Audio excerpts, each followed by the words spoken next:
नमस्कार दोस्तों, मैं रिपोर्टर हिमानी। तो दोस्तों, आज की जो हमारी कहानी है, रिश्तों पे से भरोसों को तोड़ देने वाली कहानी है। हम लोग अपने रिश्तों पे कितना अटूट भरोसा करते हैं, लेकिन ये कहानी सुनने के बाद दोस्तों आपका मन थोड़ी देर के लिए बहुत ज़्यादा दुखी हो जाएगा। लेकिन दोस्तों, आप लोगों को दुखी करना हमारा उद्देश्य नहीं है। सिर्फ आपको सावधान और सतर्क करना है कि देश दुनिया में कभी कभी ऐसी घटनाएं भी हो जाती है जिसकी तो कभी हमने कल्पना ही नहीं की थी। तो दोस्तों, आज की जो हमारी कहानी है जबलपुर की सच्ची घटना है, और वाकई में ये घटना सोचने पे मजबूर कर देती है। क्या इंसान कभी इतना भी गिर सकता है कि अपने रिश्तों को इस कदर बदनाम कर देगा, इस कदर वो इस हद तक गिर जाएगा। तो ये कहानी सुनाते हुए भी मुझे बहुत ज़्यादा दुख हो रहा है। लेकिन दोस्तों, आप लोगों को सावधान और सतर्क करना भी बहुत ज़्यादा ज़रूरी है, ये हमारा कर्तव्य है। तो दोस्तों, कहानी की शुरुआत होती है जबलपुर की एक रेलवे कॉलोनी में। जो एक कर्मचारी थे जो रेलवे में ही जॉब करते थे, वह अपनी 16 साल की बेटी और अपने छोटे बेटे के साथ रहते थे। बेटा 7 से 8 साल के बीच कुछ था। तीनों अपने परिवार में हंसी खुशी से रहते थे, और उनकी जो माँ थी उनका 2 साल पहले देहांत हो गया था, और उनके पिताजी थे वही पूरा काम घर का करते थे। बच्चों का सुबह उठ के खाना बनाते, स्कूल भेजते उनको, और घर आके घर का बचा हुआ बाकी का काम करते थे। बच्चों को वे अकेले ही संभाल रहे थे और बहुत मेहनत कर रहे थे अपने परिवार के लिए। काम के साथ साथ वे घर को भी देख रहे थे, एक माँ की जिम्मेदारी को भी वे पूरा कर रहे थे। लेकिन वह बेटी अपने पिता के साथ ऐसा धोखा करेगी, ये चीज़ देख सुनकर कहानी में बड़ा दुख होगा कि जो पिता माँ और बाप दोनों का कर्तव्य निभा रहा है, लेकिन उसकी बेटी ऐसा कांड करेगी, ये सुनकर बड़ा दुख होता है। तो दोस्तों, होता क्या है कि जो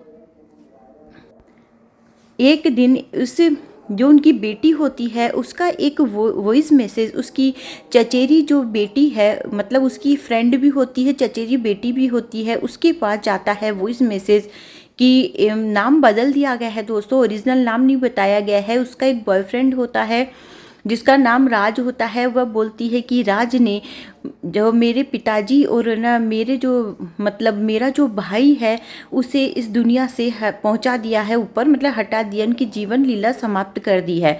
उसके बाद जो उसकी चचेरी जो बहन होती है वह तुरंत अपने पिताजी को बात बताती है। उसके पिताजी उस लड़की के पिता के तुरंत फ़ोन करते हैं, लेकिन वह फ़ोन नहीं उठाते, तो उन्हें बड़ी चिंता होती है। और जबलपुर में जो रिश्तेदार रहते हैं वह उन्हें इन्फॉर्म करते हैं, बोलते हैं कि ऐसे ऐसे फ़ोन नहीं उठा रहे और ये घटना सुनने में आई है, तो आप लोग एक बार जाके देखिए कि आखिर में मामला क्या है। वह पहले डर जाते हैं, सोचते हैं पुलिस को सूचना देना ज़रूरी है कि आखिर में हुआ क्या है। वे पुलिस के पास जाते हैं और पुलिस कोई ऐसी सूचना देते हैं तो पुलिस उनके साथ जाती है, और वहाँ जाके वो लोग देखते हैं कि घर के बाहर तो ताला लगा है। ताला जब तोड़ा जाता है, घर के अंदर जाके जब देखा जाता है कि सब तरफ में खून ही खून है, और अंदर जब जाते हैं तो बाथरूम में उसके पिता की बॉडी मिलती है और उसके भाई की एक बॉडी है कंबल में लपटी हुई फ्रिज में मिलती है। पुलिस भी देख के दंग रह जाती है। वहाँ उनके रिश्तेदार जो आते हैं वह भी देख के दंग रह जाते हैं। पुलिस को लगता है कि ऐसा हुआ होगा कि इनकी बेटी को किडनैप कर दिया होगा और किसी ने इन दोनों को ख़त्म करके इसकी बेटी को ले गए हैं किडनैप करके, पुलिस को ऐसा लगता है। फिर वो वॉइस मैसेज जब उनको सुनाया जाता है, पुलिस जब सुनती है तो पुलिस को शक होता है कि कुछ तो गड़बड़ है। फिर वह पता करती है कि राज नाम का लड़का कौन है, तो पता चलता है कि लड़का पास ही में रहता है। पुलिस जब उनके घर जाती है, पूछताछ करती है, तो मालूम चलता है कि वह लड़का 12वीं पढ़ा हुआ है और आगे उसने कॉलेज में पढ़ाई नहीं की, पढ़ाई छोड़ दी। वह लड़का जो है यह मॉडलिंग वगैरह और मतलब बॉडी बिल्डिंग वाली जो चीज़ें रहती है, बॉडी बिल्डर बनना चाहता था। वह अधिकतर टाइम अपना जिम में ही बिताता था और उसकी पढ़ाई में कोई रुचि नहीं थी। और वह पुलिस को ये भी पता चलता है कि कुछ दिन पहले वह उनकी बेटी को भगा के ले गया था। उसी वजह से उसके जो पिताजी थे उन्होंने थाने में रिपोर्ट भी दर्ज करवाई थी। तब फिर पुलिस को समझ में आता है कि हो न हो ये लड़का ही इस गुनाह में शामिल है। क्योंकि वह कुछ दिन पहले उनकी बेटी को भगा के लेके गया था। तो उन्होंने पुलिस में इस बारे में मामला भी दर्ज करवाया था। तो पुलिस को शक हो गया था कि वही लड़का इस चीज़ में शामिल है। अब वह पुलिस उनके सीसीटीवी कैमरे जो लगे हुए थे वहाँ पे तो उनको खंगालती है। तो वो देखते हैं कि वह लड़की जो है रात के 2 बजे अपने घर से निकलकर उस लड़की की स्कूटी में बैठकर उसके साथ में जा रही है। तब पुलिस को पता चल जाता है कि लड़की भी उन लड़के के साथ में शामिल है इस कांड में। और दोनों की जो लोकेशन वो ट्रैक की जाती है तो दोनों का फ़ोन बंद आता है। और फिर स्टेशन वगैरह के सीसीटीवी कैमरे में देखा जाता है कि वह स्टेशन पे जाते हैं बाहर, लेकिन दूसरे गेट से अंदर जाने के बाद दूसरे गेट से वे बाहर निकल जाते हैं। और वह अलग अलग जगह पे अपनी लोकेशन बार बार बदल रहे थे पुलिस को गुमराह करने के लिए। पुलिस उन्हें बहुत कोशिश करती है तलाशने की, लेकिन उन्होंने अपने फ़ोन बंद किए हुए थे। इस वजह से वो लोग जल्दी से पकड़ में नहीं आ रहे थे। एक बार उस लड़की ने अपना फ़ोन कहीं पेमेंट करने के लिए ओपन किया होगा तो उसकी लोकेशन पुणे में आई थी। तो पुलिस वहाँ पहुँची तो वह वहाँ से भी गायब हो गए थे। और अलग अलग जगह पे जा जाके वह लोग समय अपना बिता रहे थे। इस चक्कर में पुलिस को पकड़ में भी नहीं आ रहे थे और फ़ोन भी उन्होंने बंद किया था। बहुत समय तक पुलिस उनको तलाशते रही और उनके नाम पे इनाम भी रखा गया, उनकी फ़ोटो भी छपवाई गई अलग अलग जगह पे ताकि वह पकड़े जाए। लेकिन वे लोग पकड़ में नहीं आ रहे थे, बहुत चालाकी से काम ले रहे थे। फिर एक दिन अचानक वे कहीं स्टेशन पे बैठे होंगे, तब पुलिस एक कांस्टेबल होती है उस लड़की को देखती है तो समझ जाती है कि ये तो वही लड़की है। वह उसके पास जाके बातचीत करने लगती है। तब जो लड़का होता है दूर से देख लेता है कि अब तो हम लोग पकड़ में आ जाएंगे, वह इससे बातचीत कर रही है, जरूर कुछ गड़बड़ है।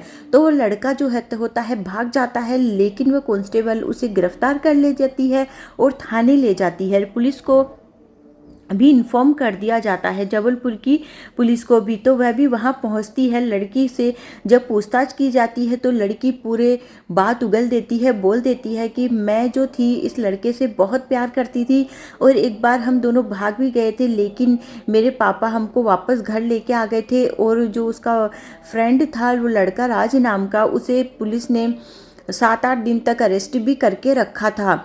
फिर उसके बाद पुलिस उस लड़के को भी अरेस्ट कर लेती है। तो लड़का भी सरेंडर कर देता है और बताता है कि मैं बदला लेना चाहता था और हम दोनों एक दूसरे से प्यार करते थे, इसलिए मैं इसे भगाकर ले गया था एक बार। लेकिन उसके पिता से मेरी बदला लेने की भी बहुत ज़्यादा आग तो जो है धधक रही थी मन में। तो इसीलिए हम दोनों ने मिलकर ये प्लान बनाया था और मैंने इसीलिए इसके पिता के साथ में और इसके भाई के साथ में ऐसा किया।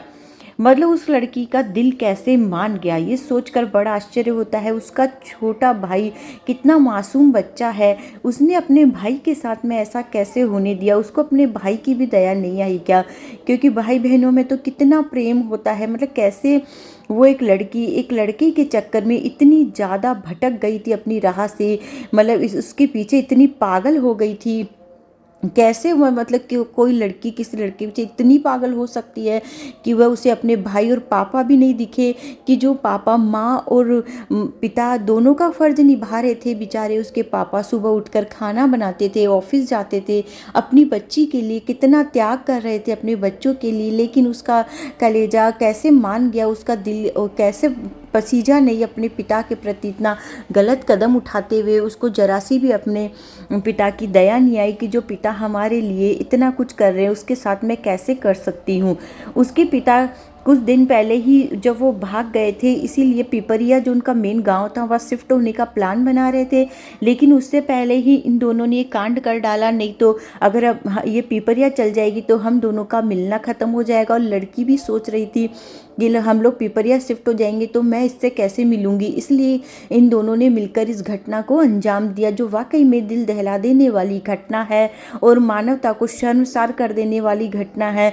तो दोस्तों, ये कहानी सुनाने का उद्देश्य आप लोगों को दुखी नहीं करना है, सिर्फ सावधान करना है कि आप लोग भी सावधान रहे, सतर्क रहे, अपने बच्चों का ख्याल रखें, उन्हें अच्छे संस्कार दें, उन्हें अच्छी चीज़ें सिखाएं ताकि वह अपने माँ बाप के त्याग और बलिदान को समझ सके कि हर माँ बाप अपने बच्चों के लिए कितना त्याग बलिदान करते हैं, लेकिन एक पराये इंसान के लिए, एक चिकनी चुपड़ी बातों के लिए बच्चे कितना बहक जाते हैं और अपने माँ बाप के लिए उनके मन में बिल्कुल भी दया धर्म ममता नहीं आती है कि जो हमारे लिए इतना त्याग कर रहे हैं हम उनके साथ में ऐसा कैसे कर सकते हैं। लेकिन गलत काम का तो हमेशा गलत ही नतीजा होता है, और जैसे कि उस लड़की ने गलत किया तो आज उसे भी गलत ही भुगतना पड़ रहा है, साथ ही उस लड़के को भी भुगतना पड़ रहा है। तो दोस्तों जीवन में अच्छे काम करे, अच्छा से चले और अच्छा जीवन बिताए। तो मिलते हैं दोस्तों आप लोगों से अगली एक नई कहानी के साथ में। बाय बाय दोस्तों।